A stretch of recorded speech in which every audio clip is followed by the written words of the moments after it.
Hello guys, I hope আশা করছি তোমরা সবাই ভালো আছো। তো এটা হচ্ছে মাদ্রাল শ্রীরাম বিদ্যাপীঠ। তো আজকে আমি এই স্কুলে পড়েছি উচ্চ মাধ্যমিক অবধি, মাদ্রাল শ্রীরাম বিদ্যাপীঠ ভোকেশনাল। এর আগের বছর 2025-এ আমরা পাস করে বেরিয়ে গিয়েছিলাম। আজকে আমাদেরকে স্কুলে ডাকা হয়েছে পুরস্কার বিতরণের জন্য।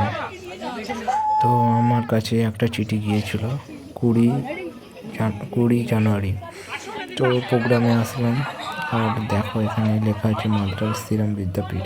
এখানে আমি নিয়েছিলাম মেকানিক্যাল এসি পিরিচ ছিল আমার সাবজেক্ট, আরও ছিল সায়েন্সের কেমিস্ট্রি ফিজিক্স।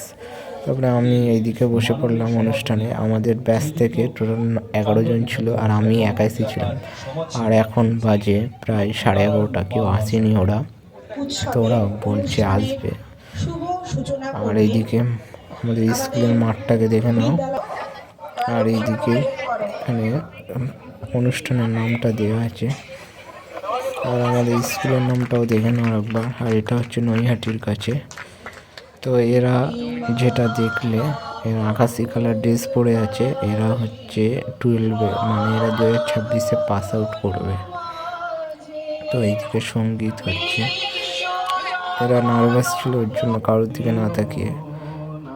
আর এইদিকে আমাদের হেড স্যার একটু গান গাইছিল, খুব সুন্দর গানটা হয়েছে, তাই না? কমেন্টে বলো। এটা হচ্ছে আমাদের হেড স্যার। তারপর এদিকে হেড স্যার গান গাইছিল, তারপরে এই মেয়েটা ভিডিওটা করতে পারলাম না, এই পুরস্কার পেয়েছিল। তারপরে এই ঘরে আসলাম, আর এই ঘরে সব লেখা আছে কোনো জিনিসে হাত দেবে না। এখানে সব প্র্যাকটিক্যাল স্টুডেন্টরা বানিয়েছে, খুব সুন্দর লাগছে। আর এইদিকে ম্যাম আছে, এটা আমাদের ইংলিশ ম্যাম ছিল। আর এগুলো কেমন লাগছে কমেন্ট করে জানাও। তো চলো, ভিডিওটা আশা করছি তোমাদের খুবই ভালো লেগেছে। আর ভিডিওটা ভালো লাগলে অবশ্যই লাইক কমেন্ট করে দিও। আর আমি প্রাইজ পেয়েছিলাম, সেটা ভিডিও করতে পারলাম না, সরি।